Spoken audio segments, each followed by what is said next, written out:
हमें यहां तक ले आया है और इसलिए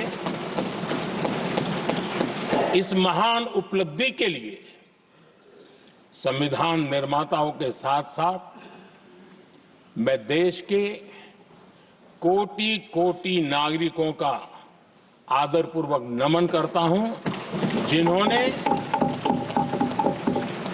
इस भावना को, इस नई व्यवस्था को जी करके दिखाया है। संविधान निर्माताओं की जो भावनाएं थी उसको जीने में पिछले 75 साल भारत का नागरिक हर कसौटी पर खरा उतरा है और इसलिए भारत का नागरिक सर्वाधिक अभिनंदन का अधिकारी है। आदरणीय सभापति जी, संविधान निर्माता इस बात में बहुत सजग थे।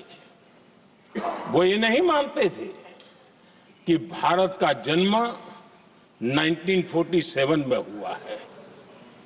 वो ये नहीं मानते थे कि भारत में लोकतंत्र 1950 से आ रहा है।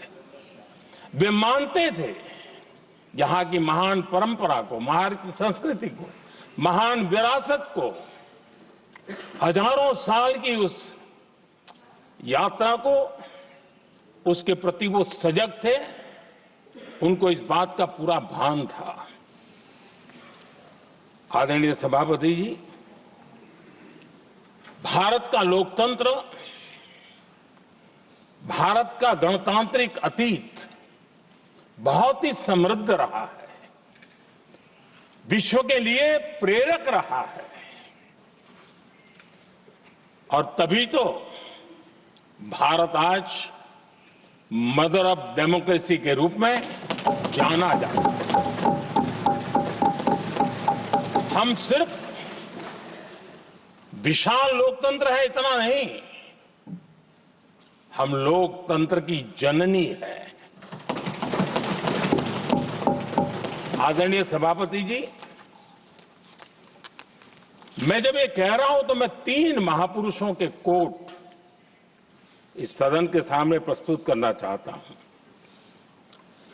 राजर्षि पुरुषोत्तम दास टंडन जी, मैं संविधान सभा के अंदर हुई चर्चा का उल्लेख कर रहा हूं।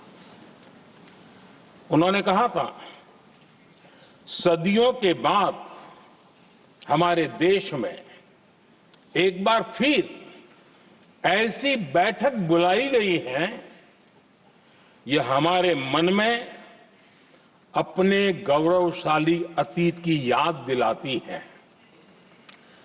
जब हम स्वतंत्र हुआ करते थे, जब सभाएं आयोजित की जाती थी जिसमें विद्वान लोग देश के महत्वपूर्ण मामलों पर चर्चा करने के लिए मिला करते थे। दूसरा कोट मैं पढ़ रहा हूं डॉक्टर राधाकृष्णन जी का। वे भी इस संविधान सभा के सदस्य थे। उन्होंने कहा था, इस महान राष्ट्र के लिए गणतांत्रिक व्यवस्था नई नहीं है। हमारे यहां ये इतिहास के शुरुआत से ही है। और तीसरा कोट मैं बाबा साहब आंबेडकर का कह रहा हूं। बाबा साहब आंबेडकर जी ने कहा था, ऐसा नहीं है कि भारत को पता नहीं था कि लोकतंत्र क्या होता है। एक समय था जब भारत में कई गणतंत्र हुआ करते थे। आदरणीय सभापति जी, हमारे संविधान के निर्माण की प्रक्रिया में हमारी देश की नारी शक्ति ने संविधान को सशक्त करने में बहुत बड़ी भूमिका निभाई थी। संविधान सभा में 15 माननीय महिला सदस्य थी और सक्रिय सदस्य थी। मौलिक चिंतन के आधार पर उन्होंने संविधान सभा की डिबेट को समृद्ध किया था और वे सभी बहनें अलग अलग बैकग्राउंड थी, अलग अलग क्षेत्र की थी और संविधान में उन्होंने जो जो सुझाव दिए उन सुझावों का संविधान के निर्माण पर बहुत बड़ा प्रभाव रहा था।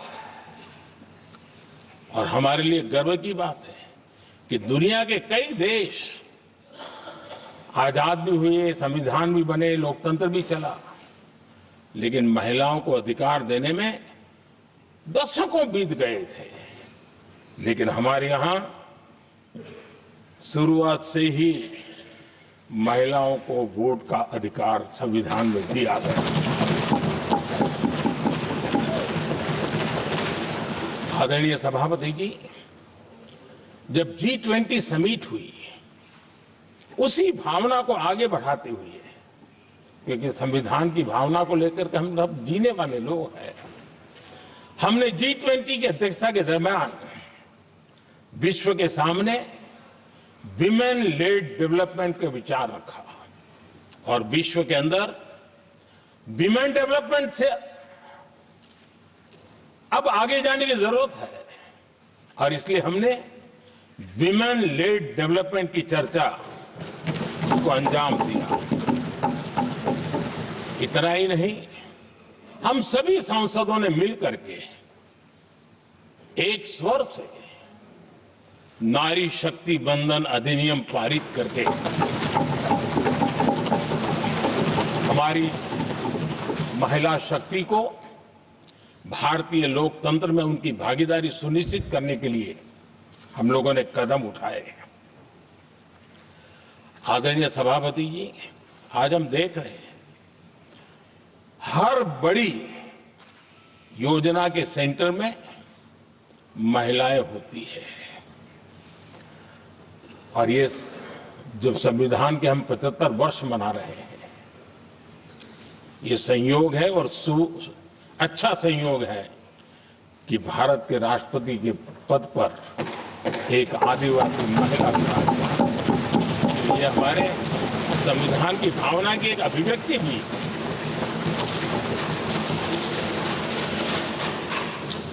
आदरणीय सभापति जी, इस सदन में भी लगातार हमारे महिला सांसदों की संख्या बढ़ रही है